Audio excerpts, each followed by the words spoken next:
L'uniforme à l'école. Tous les enfants habillés exactement pareil. Beaucoup sont pour cette idée qui est plutôt bien reçue dans l'ensemble. L'une des principales raisons, c'est que, puisqu'ils sont habillés pareil, les enfants ne se jugent plus.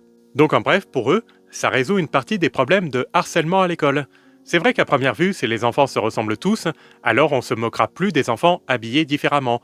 Mais faut pas oublier que l'école a aussi pour but d'apprendre aux enfants à vivre en collectivité et les sociabiliser. Mais est-ce que les obliger à tous se conformer à une norme standard, ça va apprendre aux enfants le vivre ensemble, à se respecter les uns les autres et à accepter ou au moins tolérer les gens différents? Eh ben non, bien au contraire. Comment un enfant peut apprendre la tolérance et le respect des gens différents si on l'oblige à s'aligner sur une norme qu'on lui impose? Parce que l'uniforme à l'école, c'est ça, hein. Soit tu portes l'uniforme, soit tu deviens normal, soit on veut pas de toi. Obliger l'enfant à se normaliser à travers l'uniforme, c'est lui faire passer le message que l'acceptation et le respect de soi et des autres reposent sur une conformité imposée par la société et par la majorité. Et la civilité, la tolérance, le respect des gens différents alors, c'est pas plus important peut-être? Oui, en les habillant tous pareil, les riches ne se moquent plus des pauvres par exemple, mais ça ne résout pas le problème des discriminations, ça ne fait que masquer les discriminations. C'est comme obliger les noirs victimes de racisme à se peindre en blanc. Le noir peint en blanc ne sera plus victime de racisme anti-noir, mais ça va pas faire disparaître le racisme anti-noir, ça va juste faire passer le message que les noirs doivent se cacher pour être acceptés. Mais donc c'est même pire, ça donne raison à ceux qui se moquent. Car l'école, censée prôner le vivre ensemble, apprendra au contraire aux enfants à se méfier de ceux qui ne sont pas habillés selon la norme qu'on leur impose.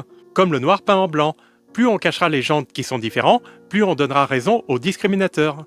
Et moins on apprendra, notamment aux enfants, le droit et le respect des gens différents. Si tu te caches, tu donnes raison à tes copains. Tu te sens fautif. T'es un garçon comme les autres. Oui, le riche ne se moquera plus du pauvre s'ils sont logés à la même enseigne. Mais est-ce que ce ne serait pas plus productif d'apprendre aux enfants riches, bien habillés, etc., de respecter l'enfant pauvre et même lui apprendre l'empathie? Est-ce que c'est à l'enfant différent de devenir comme les autres pour être respecté, ou ne serait-ce pas plutôt aux autres d'apprendre à vivre avec ceux qui sont différents? Le pauvre, s'il veut arrêter d'être un paria, il n'a qu'à s'habiller à la mode comme tout le monde.